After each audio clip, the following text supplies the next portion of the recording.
वेदव्यास जी कहने पर अपना राजपाट वापस पाने के लिए अर्जुन शिव की तपस्या के लिए उत्तराखंड के घनघोर जंगलों में चले गए। वहां शिव जी ने उनके पराक्रम की परीक्षा ली और प्रसन्न होकर पशुपत्यास्त्र प्रदान किया।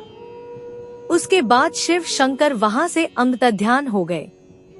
इसके बाद वहां पर वरुण, यम, कुबेर, गंधर्व और इंद्र अपने अपने वाहनों पर सवार होकर अर्जुन के सामने आ गए। अर्जुन ने सभी देवताओं को वंदन कर आदर सत्कार किया और विधिवत सभी की पूजा की। सभी देवताओं ने प्रसन्न होकर अर्जुन को अनेक अलौकिक शक्तियां दी और कई दिव्य अस्त्र शस्त्र प्रदान किए। सभी देवता अपने अपने लोक वापस लौट गए। तते समय देवराज इंद्र ने अर्जुन को इंद्रलोक आने का न्योता दिया। इंद्र ने अर्जुन से अपने सारथी के आने का इंतजार करने को कहा और लौट गए। कुछ समय पश्चात इंद्रलोक से इंद्र के एक सारथी अर्जुन को लेने आए। इंद्र के सारथी मातली वहां पहुंचे और अर्जुन को भव्य विमान में बिठाकर देवराज इंद्र की नगरी अमरावती ले गए। देवराज इंद्र ने अर्जुन का आदर सत्कार किया और उन्हें एक सुसज्जित आसन पर विराजमान करवाया। अमरावती में रहकर अर्जुन ने देवताओं से प्राप्त हुए दिव्य और अलौकिक अस्त्र शस्त्रों की प्रयोग विधि को सीखा और उन अस्त्र शस्त्रों को चलाने का अभ्यास करके उन पर महारत प्राप्त कर लिया। देवराज इंद्र के कहने पर अर्जुन चित्रसेन नामक गंधर्व से संगीत और नृत्य की कला सीखने लगे।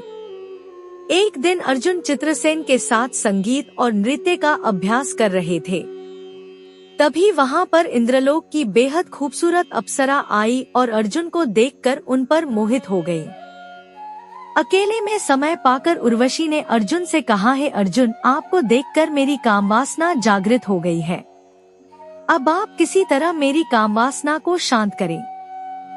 लेकिन अर्जुन ने उन्हें अपनी माता के समान प्रणाम किया और आदर के साथ उनका प्रणय निवेदन अस्वीकार कर दिया।